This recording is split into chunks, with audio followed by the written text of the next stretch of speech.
All right. Well, thank you, Greg. When girls are empowered, entire communities thrive. And that's the mission behind the Formula Project, which was founded by our next guest when she was just in high school, you guys. And 6 years later, it's expanding its mission globally to bring the mentorship program to girls in mobile schools across conflict zones in Ukraine and Lebanon as well. And the Formula Project founder, Vivian Nguyen, joins me this morning with so much more. Good morning to you and welcome back. Good morning, Erin. How are you? You've grown so much in the last 2 years since you've been here. My goodness, you're now a pre-med student, is that right? At Stanford. You started all of this, you guys, like I said, when she was a high school student. So why continue this mission and how has it evolved with you? Because you're growing up with this mission that you've created.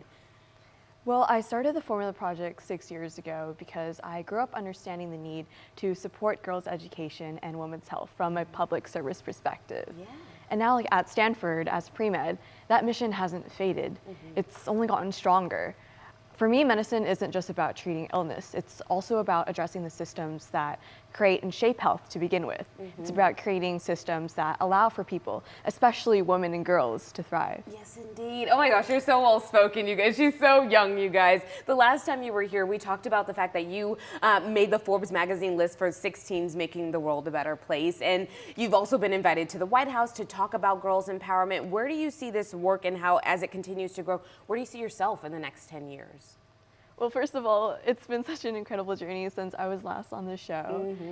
In terms of the Formula Project, looking forward in 10 years, I really see us growing into a global movement. We have 20 chapters registered now, but we're working on expanding internationally. Wow. And personally, I am now a pre-med at Stanford studying cancer biology, oncology, and women's and maternal health.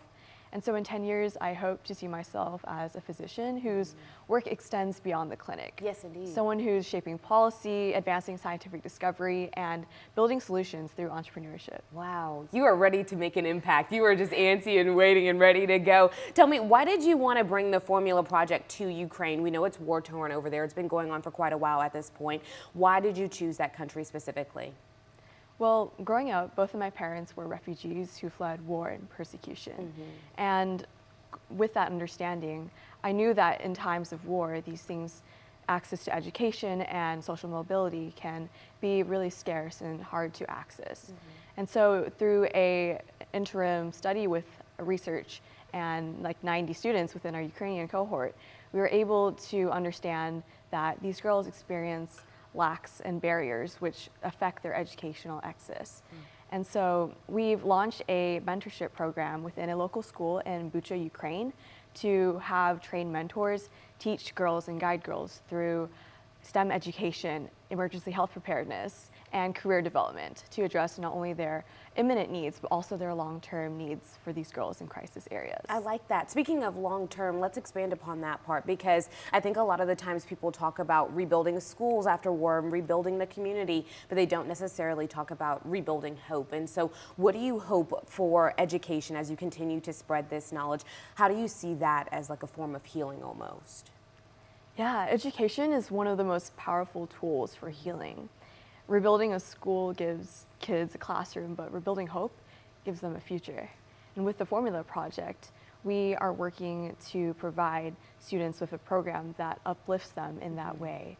And we understand that for a lot of these girls, education provides them with a sense of stability, of normalcy, and the belief that their future and tomorrow holds something for them despite the war. It gives them something to look forward to, I Absolutely. think. And that's where hope exactly comes in, right? Faith and hope. You have to hold on to those things, especially when you're going through such trying times like the war-torn countries that you're choosing. Tell me, how can we get involved? Because as we listen to this, of course, we want to help make an impact with you. And so what do you need from us to help continue this mission? Absolutely. Our mission is to remind these girls that they're not defined by conflict. And so to contribute or reach out, you can follow us on Instagram. You can also donate to us via our GoFundMe at the Formula Project. Wow, very good. How has it felt? I mean, it's not even full circle yet because you haven't even graduated yet, but you've done so much in the last 2 years. What feeling does it give you to know that you're accomplishing so much in such a rapid speed pace?